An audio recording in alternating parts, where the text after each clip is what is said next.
May I have the pleasure of inviting Assistant Professor of Cardiology from All India Institute of Medical Sciences, Dr. Saurabh Gupta, to speak on cyanosis with normal echocardiogram. Thank you very much.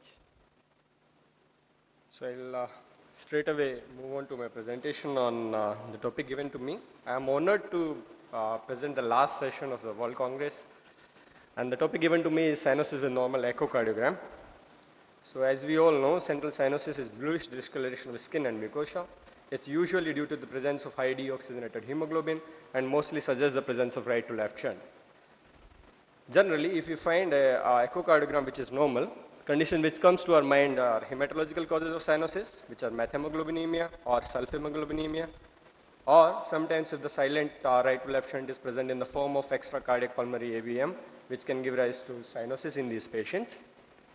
So I move on to a case of 18-year-old boy with central cyanosis since early childhood, no clubbing, normal examination, saturation of 85%, no increase on 100% oxygen. And this is what is we label as cyanosis with otherwise normal heart. This was the examination thing. As we can see on the left side, there is a fingernails which are showing some cyanosis. Saturation was 85%, but the saturation on ABG was showing 94%, and that is what we know as saturation gap. PaO2 was normal, 85. Echocardiogram was normal. CT angiogram was not suggestive of any pulmonary AVM, and the HB electrophoresis was normal. Then we did the bubble contrast, and here as we can see, the contrast appears on the right side. It remains confined to the right side, does not appear onto the left side, and that's what we call as negative bubble study, and it rules out any kind of right to left shunt, intracardiac or extracardiac. So this is the test if we do in these patients with, this is a case of a methemoglobinemia.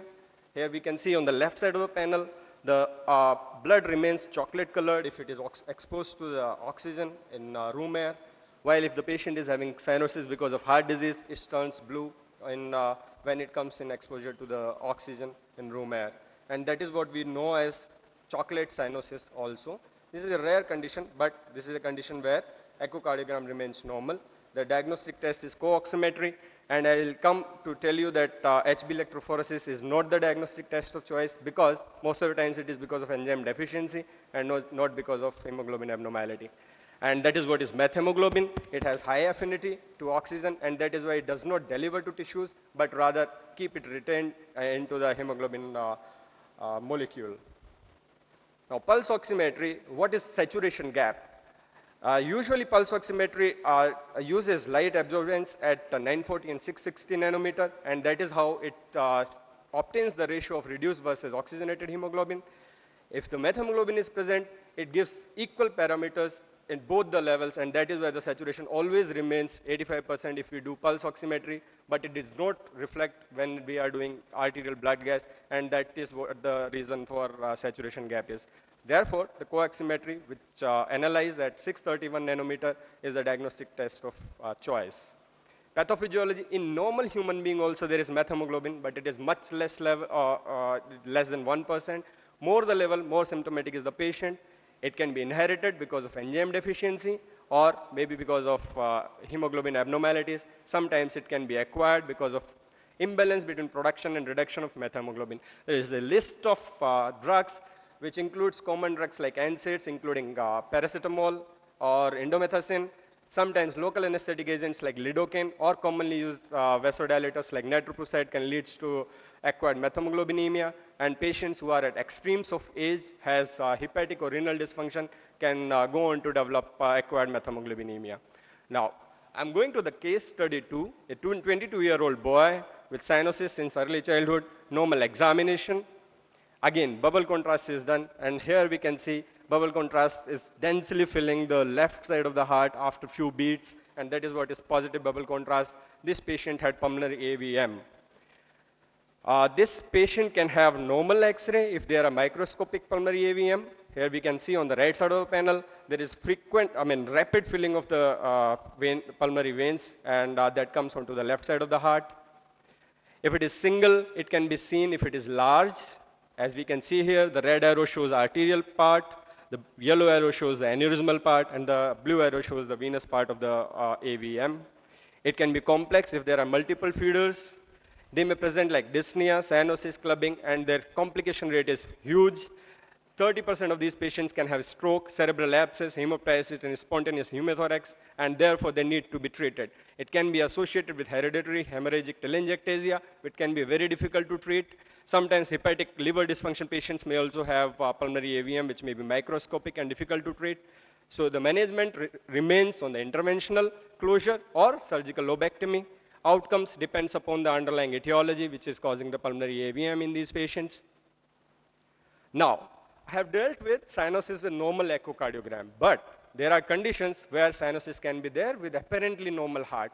What we mean by apparently normal heart, where echo may be appearing as if it is normal, but actually it is abnormal. So what are the causes there? It can be anomalous systemic venous connection, like SVC2LA or IVC2LA, left SVC2LA, or with unroofed coronary sinus, or rarely pulmonary artery to left atrium shunts. I'll go to them. This is a 6-year-old girl, mild cyanosis, mild cardiomegaly, normal heart sounds, no murmur. Echocardiography shows everything normal except that the right SVC drains into LA. And this is the bubble contrast from lower limb. As we can see here, the bubble contrast retains on the right side of the heart into the RA and RV, and nothing fills into the left side, and which means that IVC is connected to RA normally. But then if we do the contrast from the arm vein, either right or left, we can see there is only filling of the left side of the heart with very faint filling of the right side of the heart, which means that the superior vena cava is directly connected to left atrium. And that is what we call as anomalous superior vena cava connection to left atrium. Here the bubble contrast echo is the clincher. We demonstrated on CT and we did the surgical correction.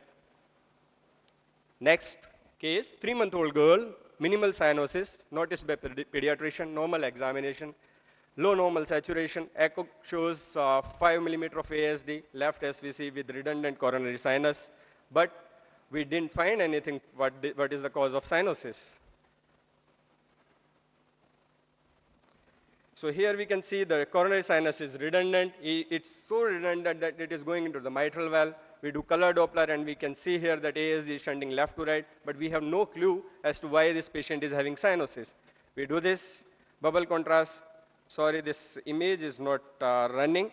And here, when we did the contrast, in addition to the right atrium, the coronary sinus was opacifying and was getting into the left ventricle. And this was suggesting that the coronary sinus is actually unroofed, and we got the diagnosis for cyanosis in this patient, where even the CT could not have been done and could not have diagnosed because of the low spatial resolution compared to echocardiogram. Another example where left SVC is to LA along with ASD. Here we can see the first bubble contrast appears into the left atrium, and then only there is a filling of right atrium. This is another anomaly where we can find cyanosis in a given patient. Another rare case where the pulmonary artery angiogram is being done. Here, if we see carefully, the contrast right after getting into the pulmonary artery goes into the left atrium and goes into left ventricle before going into the systemic circulation. Here, all the blood going to the right pulmonary artery is getting into the left atrium without getting deoxygenated. That is what the cause of cyanosis in this patient. This may remain undetected on echocardiogram if we are not careful enough, if we don't know about this condition at all. So this is what we know about cyanosis in a normal echocardiogram or apparently normal echocardiogram. Here, bubble contrast echo is the thing which can cleanse the diagnosis or at least point towards this differential diagnosis. So I'll like to draw your attention to this flow chart. We do bubble contrast. If it is confined to the right side, it is normal. If it is not, then there is abnormality. If it appears first in atrium, I'll focus on that. We have to look at which atrium is first opacifying. If it is right atrium, it confines to the left, right side, then it is normal. If it goes onto the left side immediately, then we have to think about ASD or a PFO on Valsalva, which is causing the trach, and there is right to left shunting at the level of atrium. If there is contrast which is coming slightly later, if it is coming through the pulmonary vein, then it is pulmonary AVM. If it is coming directly into the LA from the pulmonary artery, it is pulmonary artery to LA fistula, as we have seen in the case I have shown. If it comes into the left atrium, we have to think where we have injected the contrast. If we have injected on the left side, it can be left SVC to LA. with or without unroofed coronary sinus. If it is from the right side, it can be SVC2LA. If it is from the lower limb, it can be IVC2LA. If both right upper limb and the lower limb are showing positivity of bubble contrast, then it is total anomalous superior vena cava connection, and it's total anomalous systemic venous connection, a very rare condition which we have seen in our experience only a few times till now. And depending upon the presence of ASD or connecting cava, bubbles may appear on the right side, but first appearance will be in the left atrium only. So to summarize, cyanosis is mostly due to structural abnormality. Misdiagnosis of venous abnormalities is not uncommon, and we have to be aware of if we are dealing with a patient who is being referred for cyanosis with otherwise clinically normal heart, with or without apparently normal heart on echocardiogram. Bubble contrast echo is a useful tool, and careful interpretation can cleanse the diagnosis if we are doing it correctly in the correct vein or the correct limb. Hematological abnormalities are important causes in such scenarios, and we have to be aware of that to make the patient treat. Thank you so much. Thank you, Dr. Saurav. Please join us.